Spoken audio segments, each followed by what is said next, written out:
ಸ್ನೇಹಿತರೆ, IPL ಮಾಹಿತಿಯನ್ನ ತಿಳಿದುಕೊಳ್ಳುವ ಎಲ್ಲರಿಗೂ ಸುಸ್ವಾಗತ. ಅರ್ಧಕ್ಕೆ ನಿಂತ IPL ಮತ್ತೆ 17ರಿಂದ ಪ್ರಾರಂಭವಾಗಲಿದ್ದು RCB ಅಭಿಮಾನಿಗಳಿಗಂತೂ ಗುಡ್ ನ್ಯೂಸ್ ಈ ವಿಡಿಯೋದಲ್ಲಿ ಇದೆ. ಬನ್ನಿ ಸ್ನೇಹಿತರೆ, ಆ ಗುಡ್ ನ್ಯೂಸ್ ಏನು ಎಂಬುದನ್ನು ತಿಳಿದುಕೊಳ್ಳೋಣ. IPL 2025 ಸೀಸನ್ 18ರ ದ್ವಿತೀಯ ಅರ್ಧ ಪಂದ್ಯವು ಮೇ 17ರಿಂದ ಶುರುವಾಗಲಿದೆ.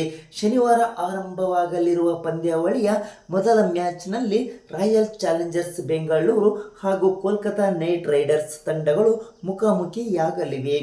ಈ ಪಂದ್ಯಕ್ಕಾಗಿ ಈಗಾಗಲೇ RCB ತಂಡದ 3 ವಿದೇಶಿ ಆಟಗಾರರು ಆಗಮಿಸಿದ್ದಾರೆ.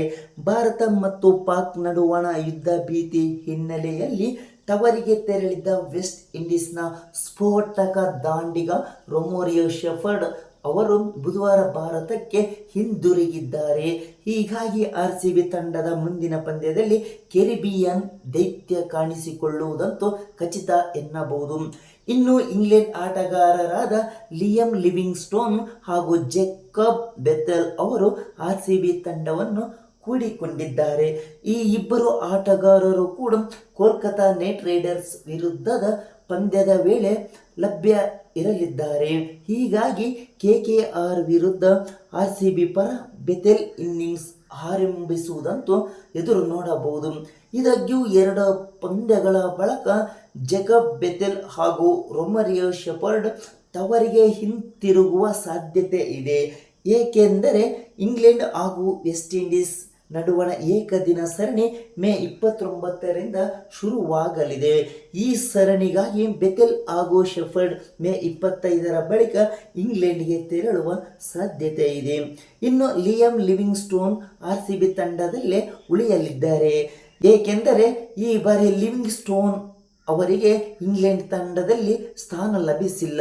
ಹೀಗಾಗಿ ಅವರು RCB ತಂಡದ ಜೊತೆ ಟೂರ್ನಿ ಮುಕ್ತಾಯದವರೆಗೆ ಕಾಣಿಸಿಕೊಳ್ಳಲಿದ್ದಾರೆ.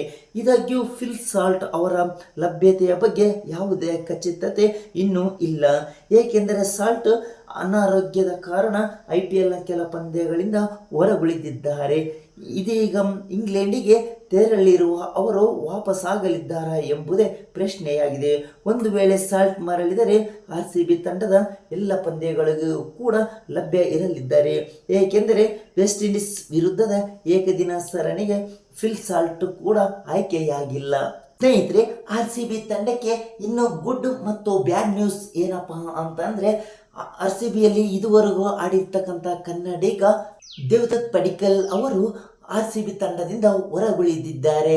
ಮತ್ತು ಇನ್ನೊಂದು ಗುಡ್ ನ್ಯೂಸ್ ಏನಪ್ಪ ಅಂದರೆ, ನಮ್ಮ RCB ತಂಡಕ್ಕೆ ನಮ್ಮ ಕರ್ನಾಟಕದ ಕನ್ನಡಿಗರಾದಂಥ ಮಯಾಂಕ್ ಅಗರ್ವಾಲ್ ಅವರು ಎಂಟ್ರಿ ಕೊಟ್ಟಿದ್ದಾರೆ. ಸ್ನೇಹಿತರೆ, ಈ ಬಾರಿ ನಮ್ಮ RCB ಪ್ಲೇ ಆಫ್ ಅನ್ನು ತಲುಪಿ ಫೈನಲಲ್ಲಿ ವಿನ್ ಆಗಬೇಕು, ಇಡೀ ನಮ್ಮ ಕರ್ನಾಟಕದ ಅಭಿಮಾನಿಗಳ ಆಶಯವಾಗಿದೆ. ಸ್ನೇಹಿತರೆ, ಇನ್ನು ನಮ್ಮ ಚಾನಲ್ಗೆ ಸಬ್ಸ್ಕ್ರೈಬ್ ಆಗದೇ ಇದ್ರೆ ಸಬ್ಸ್ಕ್ರೈಬ್ ಮಾಡಿಕೊಳ್ಳಿ.